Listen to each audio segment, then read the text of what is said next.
most people do not view being in a romantic relationship as a skill. They don't view it as a practice. They don't recognize that it's something you have to consistently co-create more often. People just don't even realize that relationships will fall apart. People will not be satisfied if you don't put any consistent effort in. Hello and welcome back to the podcast. Today we're going to talk about your love life. I wanted to write a Substack on this, which I'm loving Substack. If you're not yet on the Substack train, I think that it is such an amazing platform. And I love to write. If you didn't know this, I started my career blogging. I would blog every day because I love writing, and it feels like home base for me. I feel like I can get so much more out when I am in written format. So I'm loving Substack. I just started on there a couple of months ago, but I'm really enjoying it. So I highly recommend that. And I like consuming on there as well. I feel like people share really beautiful pieces and it feels like OG social media. So shout out to Substack. But I was in my massage last weekend, my weekly massage, and it's in my massages that I get all kinds of downloads about and really inspiration about what I want to share about next. And what came through was I was going to write a post, and maybe I still will. I don't know. How to save your love life. That's what they called it. And behind that is I have so many conversations with clients every single day, and I have a lot of the same conversation, different people. And in sessions with people, when we're doing energy work and intuitive work, we talk about really vulnerable topics. We talk about really intimate things. And a lot of times people can feel alone in that. And the thing is, on my side, I'm in all of these conversations and I see, wow, like the same person is bringing this up again and again and again. And I know that when it comes to romantic situations, we as a planet need to evolve and upgrade if we want to actually have the type of connection that we really desire. And I wanted to take this episode to share some key things that I would want to tell you. And I'm going to do two different sections. So we'll talk about if you are in a relationship, and we'll talk about if you are single, those two dynamics. But I think both are important for everybody, no matter your status. Some key things that I am saying again and again and again to clients, and really the way I'm orienting is if I could get on my soapbox and just tell the general public what I wish they understood about healthy romantic relationships and attracting and experiencing relationships that actually feel the way that make you feel the way you want to feel, right? Like your dream relationship, what would I tell you? And that came through with that phrasing, how to save your love life, because there are so many people I talk to who are in a dynamic with their current partner, and it's kind of at that breaking point. And I think a lot of relationships can be transformed. I think a lot of relationships can be saved, quote, and transformed with the right tools. But I think most of us have never learned the right tools, or people don't have the right tools. And you don't know what you don't know. And what's amazing is there are so many incredible people with huge bodies of work around relationship dynamics and communication skills, communication in relationships, polarity work. There's just so much out there, but a lot of people just don't really know about that, or they haven't been able to dive into that really deeply. And I come across this every single day in my practice. And so I want to share some of these key things that I tell clients again and again and again, and hopefully that benefits you. So I'm going to jump into it. And again, if you are in a romantic relationship, there'll be stuff in here for you. If you are single and wanting to attract in a relationship, there's definitely going to be stuff in here for you as well. So I'm actually going to start with in the relationship, because this is relevant for everyone. Because if you're not in a relationship but you want to be, then someday you will be, and this will apply. So if I could zoom out, I think the main thing that I would want to tell people is most people do not view being in a romantic relationship as a skill. They don't view it as a practice. They don't recognize that it's something you have to consistently co-create, something you have to consistently cultivate. You have to consistently nurture to keep growing. A lot of people treat relationships, whether this is conscious or not, as something, okay, I met my person, I did the hard part, and now I just show up. And people get complacent. People can get lazy, but I think more often people just don't even realize that relationships will fall apart. People will not be satisfied if you don't put any consistent effort in. Being in a relationship is not just, okay, once I get here, I can just, that's it, did the hard part, now I'm with this person, they're with me forever. No, like they won't be with you forever if you are not showing up and doing your own work. You're both continuing to grow and evolve together individually. And I just find that a lot of people, like, this is such a big dumb moment for people when I'm like, what are you doing consistently to keep nourishing the relationship? You have to keep dating each other. You have to keep engaging in new activities together to form new memories, new core memories, learning new skills together. You have to do things that are actually going to help you to bond. And a lot of people treat relationships like it's just gonna happen. And there is a lot of stuff that life is going to bring you where things are just going to happen. Like, you're going to move through life and you're going to build new memories and things will pop up and you'll learn certain things. But that is very different than actually consciously cultivating time to connect. That's super important. Do you have time carved out every day, every week to actually emotionally connect with each other? What are you doing that's new together? I think that doing something new once a month is really important.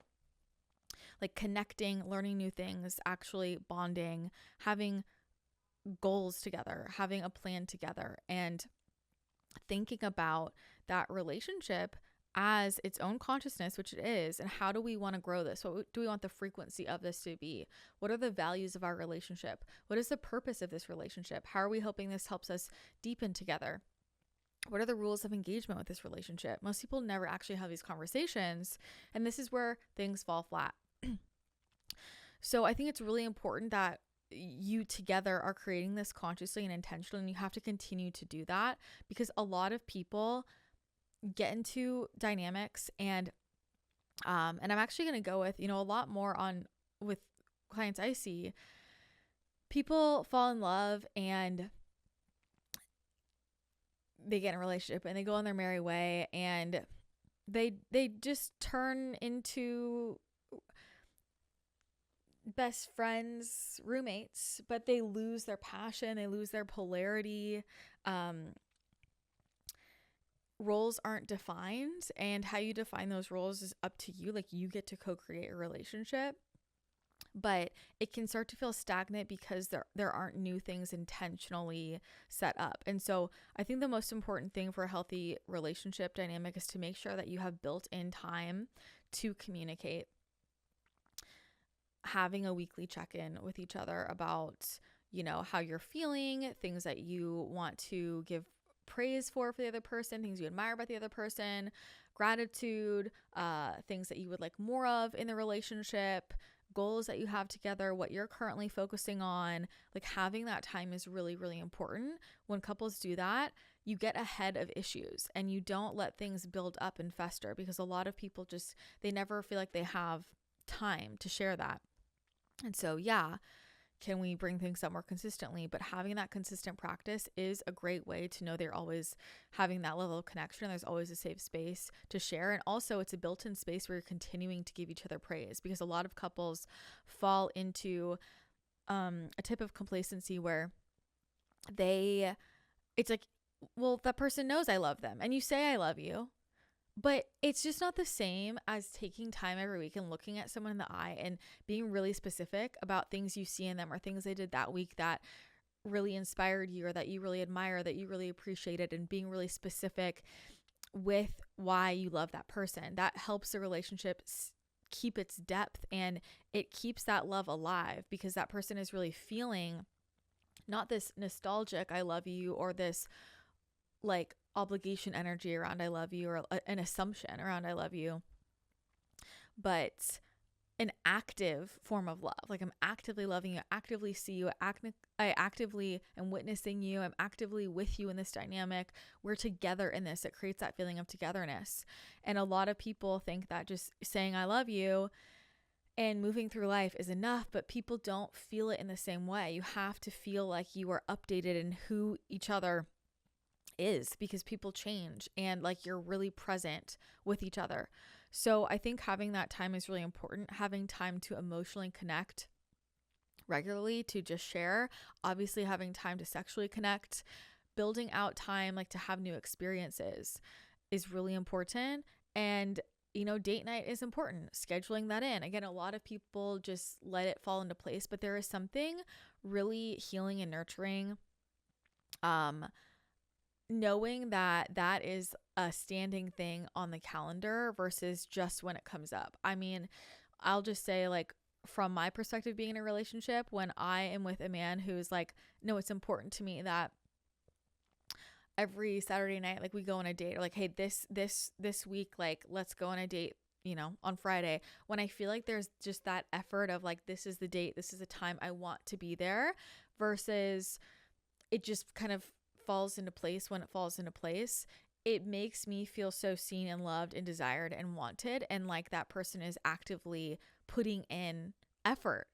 And I think that's the key thing. It's like everybody on both sides, everybody just wants to feel like there's effort, and I think that's a really big piece of that check-in time each week, because you can hear things from your partner about what would feel like effort from them. If it's like literally verbalizing the things you're already thinking in your head about things that you appreciate or admire or accept about them. Most people just don't actually verbalize it, which is really sad. Like, we should be sharing our love for people and complimenting them when we want to. So how much is in your head that you're just, not even saying out loud, actually appreciating people? If someone takes out the trash, if somebody cleaned up the kitchen, if somebody folded the laundry, if somebody was just really there holding space for you, like actively saying, hey, I really appreciate that you did this. It doesn't matter how small it is, but saying that you appreciate it. And it's a space where you can share things that are really key in terms of your specific love languages. I think knowing that about each other is super important. I talk to a lot of people and I'm like, well, what's your love language and what's your partner's? And they just don't know. You have to know that, because that's how you learn to love that person. Again, I think that people just think once I find someone, it just unfolds. You have to learn what the key codes are. What are the keys to making this person feel loved, loving them, and how can I continue to show up in that way? Like, if I know my partner is a words of affirmation person, I'm going to go out of my way to make sure I'm verbalizing what I appreciate about that person. If I know that person is an active service person in terms of love language, then what's a little thing I could do that could make that person feel special? And those come in really simple ways. I think about, it's like, oh, I was out and I saw a little sweet treat he would like, so I'm just going to pick it up. Like, why not? Right.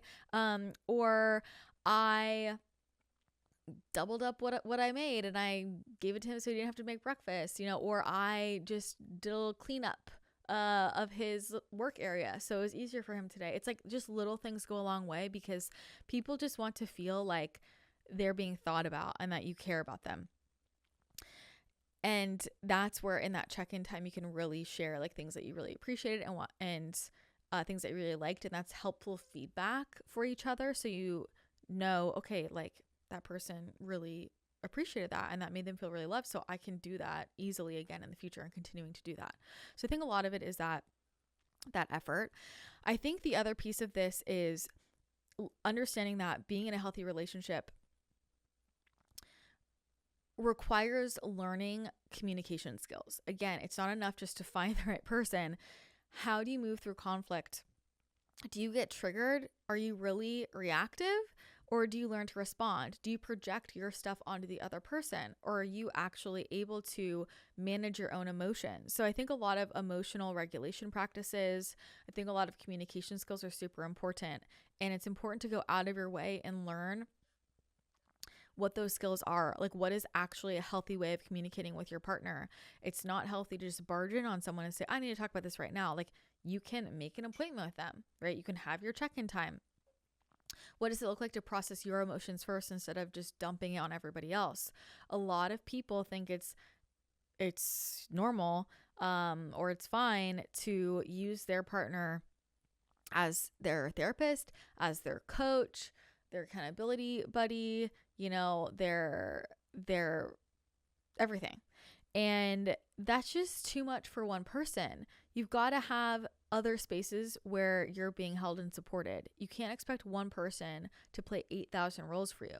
Like, who is your therapist? Do you need a coach? Do you need someone to help you with your health? Do you need a different accountability buddy? Are there things that you are desperately wanting from your partner, or it's not their role to do that? I know this comes up a lot where there are things that people are asking of their partner that really is something they should do with their friends, right? And so we have to pay attention to where we are trying to source everything from one person instead of being well-rounded and recognizing that the same way, like, I'm just one person, I can't be 20,000 people for you.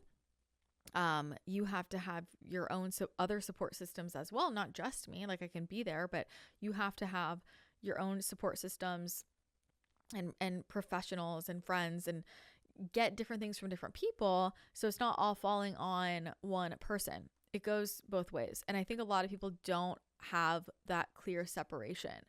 I know a lot of people listening to this are in similar industries or lines of work as me. For example, if you're a healer or if you're a coach of some sort, it's really easy, if you're not conscious of it, to start playing that role with your partner, and it just throws off the polarity. And so learning how to communicate with that, things like separating out, for me, there's like Christina the channel and there's Christina, and things that I would say to somebody in a session stay there. And so if my partner wants a session, then they can have a session. Or if they're bringing something up and I can feel that urge within me, I'll just ask, like, how can I support you right now? Right? Like, are you looking just for a space to be heard, or are you looking for advice? And if they're saying I'm looking for advice, I might even ask, are you looking for advice from me as your girlfriend? Or are you asking for, or as your wife? Or are you looking for advice from me as an intuitive? Like, I'll literally just define that before we're even going to get into it. And I think those are really simple adjustments in communication that matter a lot. But I think the deepest piece there is most people aren't taking the time to actually get underneath what they really mean.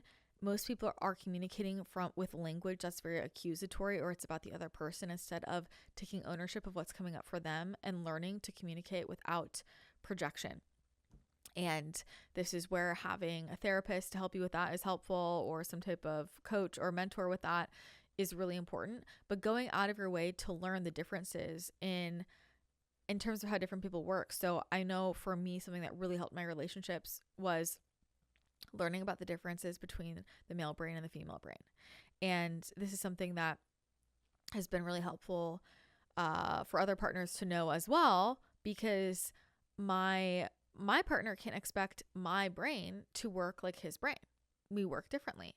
So things like the male brain is single focused and focused on this right now in the present, think hunting. And I do this one thing, then I move on to the next thing. But I'm a gatherer, so I am paying attention to all 8,000 things in the room at the same time. So it's like the classic example,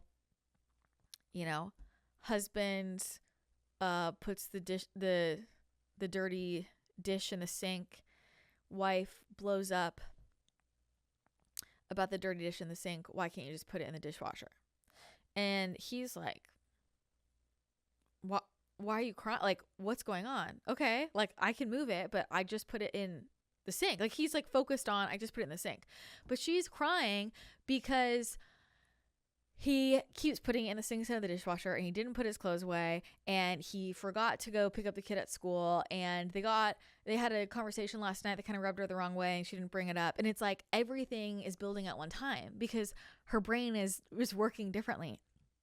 And those little things about just the differences in like where our focus is, for me, just understanding like I'm gathering all this data at the same time, but he is like focused here now on this one thing. And that helps me with communication, because if I'm communicating super quantum, he won't follow it as well as if I can actually just stay on topic and move from one thing, complete that to the next. And it goes both ways. It's not just one person adjusting for the other. It's both people having an understanding of how different people operate differently. And then we come into other differences, things like what are our traumas? What are our deeper needs? How do we best resolve conflict? Am I somebody that needs some space, some room to feel my feelings and then come back? Am I somebody that wants to handle it right then and there? Like all of those different things are really important so that we can actually communicate in healthy ways. But I think that if I could tell women something, it would be that,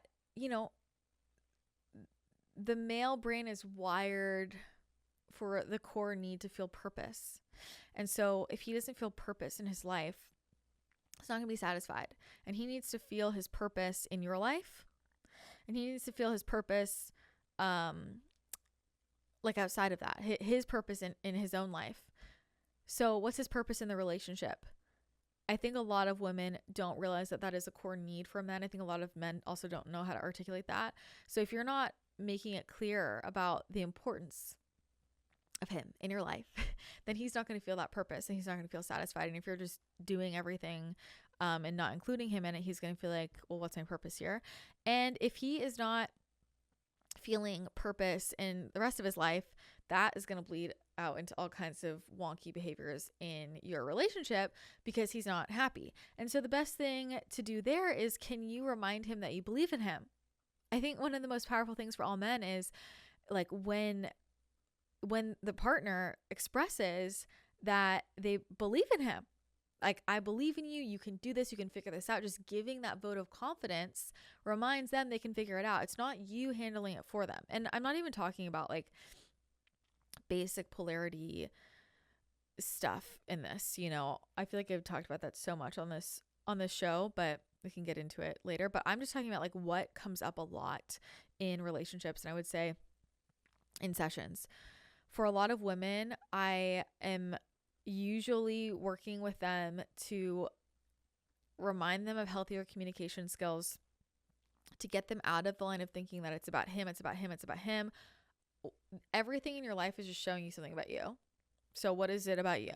Like what is this really touching on? What are you projecting here? Like what is it you really need? Can you get underneath it to what the real need is, or what the thing is you actually need to suppress or you need to express?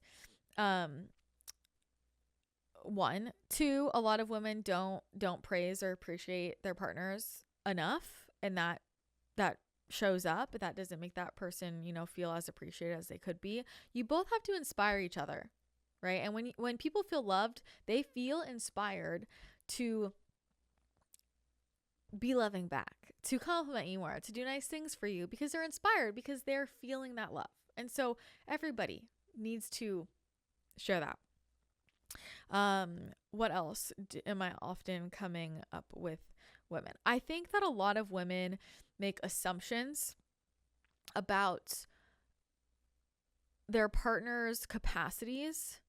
And I always have to remind people, can you hold space for him to be this version of him that he is? Like, can you hold space for him to be in his potential? Or are you already deciding he's not going to agree with that? He's not going to be open to that. Well, he's never going to get there. And we're just not doing anybody a service if we have already decided that they can't get there. So I think those are some of the most common things. I often tell couples, like whoever I'm working with, or if I'm working with both, like, what are you guys doing to co-create this?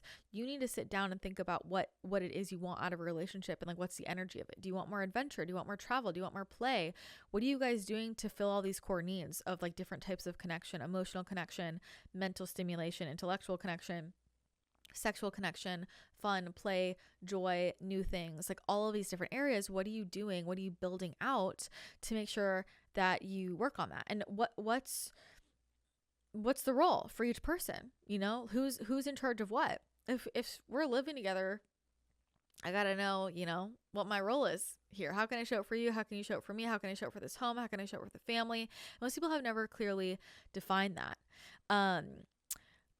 When I'm talking to men in relationships, I think a lot of the time they are not understanding that the way women's bodies, like the way the female body works and the way the female brain works is different. Like, it's a different hormonal cycle. It is different levels of energy. I think that a lot of men I talk to just kind of need, like, they end up just needing to learn that some of these behaviors they're complaining about is just what, like, women are like, you know, like there's not the same energy all month long. And, you know, mood changes a little bit, but I think a lot of that is also learning to hold space, right? Like, men will want to just fix things. If they feel like someone is hurting or there's a problem, they want to just fix it. And then women get upset because it's like, I don't want you to fix it. I want you to just hear me, but nobody has actually spoken that out loud. And so when men start to learn, she just wants you to hold space for her, things go a lot better because you don't have to solve the problem. You get to just hold the space and learning how to hold space emotionally. And I think that's the biggest thing for men, is learning to hold space emotionally, what that looks like, what that feels like, and how to emotionally regulate themselves. So kind of depends, but I think this is a big thing about their own emotional regulation practices to connect in with their body and their emotions, so that they're not trying to dump that on the other person unconsciously, or have these like weird passive aggressive behaviors come out because they just haven't consciously recognized how they are feeling and what they want to share. So if you're single and you're looking to attract somebody in, all those same things apply. I think a lot of times people who are single and really struggling, again, don't have relationship skills. And if you want to get in the game and be good at the game, you've got to learn the rules of the game and you have to develop the skills. And I think a lot of people wait to get in the relationship to actually learn the skills. And so these are things like having your own personal development practices, your own emotional regulation practices, your own practices to turn inward and to stop projecting on everybody else. So anywhere where you are sourcing externally, like, you need that other person to have these traits because you don't have them, or you need this person to be your source of fun, or be your source of energy, or be your source of emotional connection, you're trying to source from everybody else. Like, that is very deflective. And so it's learning to turn it inward and self-source, so that you can actually be a sovereign partner with somebody else. I think communication skills are really big as well. Like, can you actually articulate your feelings? Do you know how to listen? Do you know how to ask questions? Are you genuinely curious? I do think a lot of people who struggle when they're single, they're not genuinely curious. They are looking around trying to date somebody, but it's like they're just trying to find someone to be curious about them. But it goes both ways. Like, you have to actually be really curious about the other person and care about them as well. I think that we live in a really interesting era. I think about this a lot, where I think about my parents' generation, and that era had its own issues. You know, we all have our own issues of a lot of people settling, a lot of people staying in, loveless dynamics.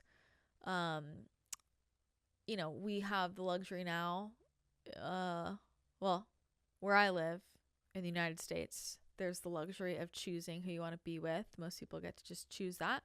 Not everybody gets to choose that, who you want to be with. But I think people have really lost commitment. People have really lost the value of commitment, and the grass is always greener. And I think the benefit of how things were, again, if I think of my parents' generation, people weren't like thinking from the perspective of, well, there's just always someone better. It was like, I want to settle down, and I want to commit. I want a family. I want a life with somebody. And they were willing to show up to that. And people were less willing to just leave when things got hard. And I think a lot of our culture has changed. I think this has changed with social media. I think this has changed with the way just like general media has changed, movies, TV, music, where people are, I think, a little bit too okay with walking away when things get challenging. And I find that a lot of my clients who really struggle, and I'm not just talking about, okay, just because somebody's single, like you could be single and have no issue attracting your next relationship, but like when people are really struggling, I find that sometimes they need a reality check about what it's like to be in a relationship. Like they need a reality check that like you are going to compromise with each other. You are going to, have things you're going to need to work through together. You're not going to agree on every single thing. You're going to have challenging conversations. You're going to have to get uncomfortable. You're going to have to get vulnerable. Somebody's going to see you. And I think a lot of people now are really afraid of vulnerability. They're really afraid of real intimacy because everything's about their image. I mean, people who don't use social media as any part of their business are hyper focused on like the image of their social media. I think that's so interesting. I'm like, I don't think I would even pay attention if this wasn't part of my career, but there's such a focus on image that people don't ever let themselves get vulnerable. And I think the other thing is people don't even really know who they are anymore because we're just inundated with so much information. So there's like a deeper fear of intimacy that people don't even realize that they have. I think that goes hand in hand with communication skills, where people don't necessarily know how to have vulnerable conversations or intimate conversations or share about themselves or even be curious. I do find a lot of my clients who struggle a lot with dating are very much struggling in some way in terms of an imbalance with communication. And that can either look like they talk a lot, but they don't actually get curious about the other person, or they listen a little too well and they don't ever actually like share or reveal themselves. They're actually sharing their energy. And so if people don't know you, they don't know you. And I have a lot of clients where I'm like, if you just like talked to people the way you talk to me, a lot of people would be interested because you have a great personality, So I find that there can be an imbalance there. But I do think that people are just really afraid of commitment now in a way that they were not before, because people think there are just so many different options. But at a certain point, like you are choosing the life that you want to have. And, there's not just one person out there for you. But as I've talked about before, I think that's what's romantic about it. Like, am I choosing you again and again and again? And so there is this really weird relationship people have nowadays with choice and who they're choosing, because people don't trust themselves. And as much as people want freedom, they also want to be told what to do. It's very interesting. People want there to be a right answer. Is this the right person for me to be with? And I don't think that that's the most helpful question. Is this the person I want to choose? But people have gotten so far removed from what they want and what their heart is telling them, and they're so afraid to make a choice. They want external validation of the choice that it makes people really afraid to commit. And I think a lot of that is just really deep fear of responsibility. And this comes up in all different types of ways. But when we are okay with responsibility, and when we actually have skills to communicate and to move through hard things, and we have built skills of trusting ourselves, then dating is a totally different game, I think that a lot of people also struggle because they play games. So that can be fun at first, but that's just how you're going to attract in, avoidance. Typically there's people who like games, or you don't ever get anywhere real. And then people are surprised when it doesn't become something real. Well, you started with a game. And, a lot of old school dating advice was so gamey. It was like, basically just manipulating people. Like, act like this to get people to like you, but then that's not even the real you. And that was what all like old school dating advice was. It was all basically just manipulation and pretending to be like someone you weren't. And that doesn't actually work. That doesn't actually build an authentic connection, because guess what? At a certain point, people are going to see the real you. I also think that a big problem is people are not comfortable putting themselves out there. And I find that this is really connected to even just making friends. A lot of adults struggle with making friends, and you have to put yourself out there. Like, you have to go places and say hi to people and just strike up conversation. You have to be willing to reach out to somebody. Like, if you meet somebody casually, and you're interested in getting to know them, find that mutual friend and ask for the number and be like, hey, I met you here. I would love to grab coffee with you. Like, you have to put yourself out there. And that is not just, I think there's a lot of women I talk to who are like, that's his job. And it's like, it's no. It's everybody's job to put themselves out there. And if you want someone to pursue you, you have to make yourself available for pursuit. You have to make it obvious that you're open to pursuit. There still has to be that level of permission, right? Like, whether it is body language, something you're saying, like you have to make it clear, everybody on both sides, like there's permission and you're creating this together, you're with this together. But I think in general, people tend to be very much like, that's everybody else's job to put themselves out there, but not mine. And it's everybody's job. And this is how you make friends. This is how you meet people.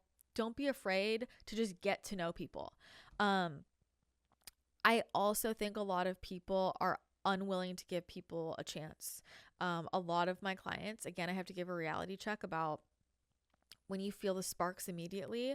Not always, but a lot of the time, it's like your hot and heavy fire that's going to die out, because people get a lot of sparks and instant chemistry when they find something that is familiar to them. And often what's familiar to people is toxicity, or you're really connected to somebody and they end up being just like your dad or just like your mom or just like your ex.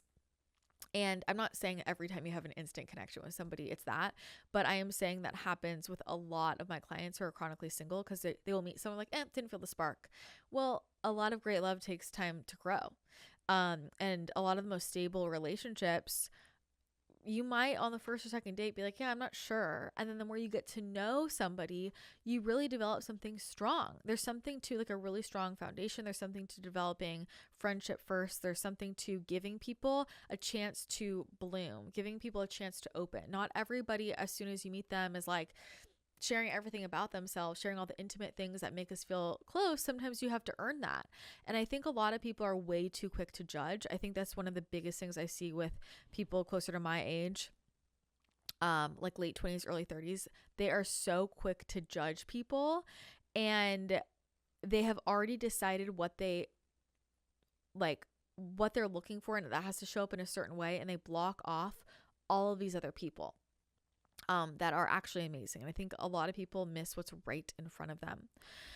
So I think that, like, if I could zoom out and talk to everybody, if you feel like your relationship is not where you want it to be, if your love life is not where you want it to be, I would tell you have to understand this is a skill, and it's not something people are taught. And so if you have not gone out on a journey of actively seeking and learning relationship skills and how to be in a healthy relationship, then you don't have the skill.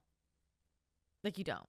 And even I have a lot of friends who had amazing parental examples, and I see and I'm like, wow, what a beautiful dynamic, super healthy. And these people still don't have these skills.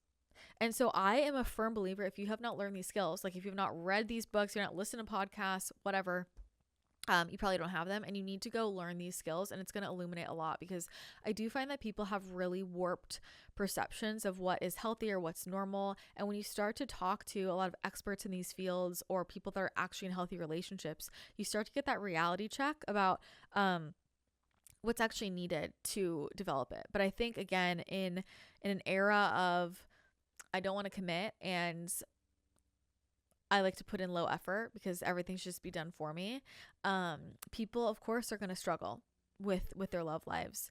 And especially in an era where people just don't know themselves as much.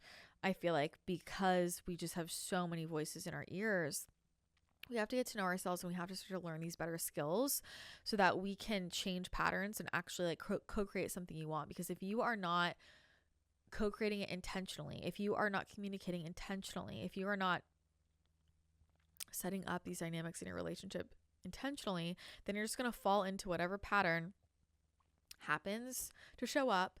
And I can guarantee you most of the time that is not what people want. That's where people start to feel unappreciated or bored, or they start to feel like they're settling. And both people in the dynamic have to be willing to continue to show up to working on themselves. And so I'm a big believer that doing relationship work is something everybody should be doing throughout your relationship. If you're not working on yourself, then that's going to show up in your dynamic with your partner. And if you are, that's going to show up positively in your dynamic with your partner, where you can keep deepening together and growing together. So that feels complete for me about what I would say are some of the themes on this topic. I have so many conversations about this, and I could go a lot deeper, but that's where we'll land today. I recently posted an energy activation on attracting in your divine life partner, and it is an hour long. And so in Next Level You, we have a lot of like 10-minute, 20-minute, some 30-minute, 10 to 30-minute guided energy work. And a lot of you have been asking for longer ones. And so this one is 60 minutes. So this is like a proper lay down and get work done. And it's a super deep, super thorough clearing of old patterning, limiting beliefs, blocks in relationships. If you are wanting to manifest your partner, I would do this. This will move a lot. I've seen this work, and it's intense. It's a lot, but it's a full thing right there. And even if you're in a relationship, I think this is a great one to do because, again, it's so based in clearing out a lot of these blocks that come up in relationships, and activating you to being open to actually receiving love. And that's only going to serve you better in your current dynamic. I'm a big believer in long-term relationships, just energetically, and continuing to update that contract, because you don't want the same contract that you had, 20 years ago, 10 years ago, 30 years ago, whatever. You want to keep updating that.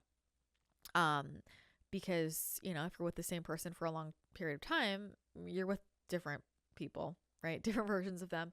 So I find that this is such a powerful practice to utilize. And I have seen it really transform a lot of people's love lives, because how do we attract? How do we relate? It's all based on energy. Attraction is all energetic. So if you want to try that out, you can get the CTC app. You can search Christina in the channel in the App Store. We're on Android now and Apple. Yay. And then from there, you can do a 7-day free trial of Next Level You if you want to test it out. Again, that one's an hour long. I have a lot of other shorter ones for love and relationships, but that's a newer one that I'm really excited about because it is super, super potent. So I'll leave the link for that below in the show notes. And I'm really curious for you guys what popped in this episode. I would love to hear if you want to leave a comment on the YouTube video. If you found this helpful, send it to somebody in your life if you think it would help them out. And if you have more questions on this topic, please let me know, because happy to share more on this. It's one of the most gratifying parts of what I do, watching as people transform their relationships, transform their marriages, watching people attract in the love of their life. Like, it's just so beautiful to see people in love and see how things can transform positively. So I want people to know that is very available for them. All right, that will be it for today's show. Thank you again so much for hanging out with me, and I will chat with you again next time.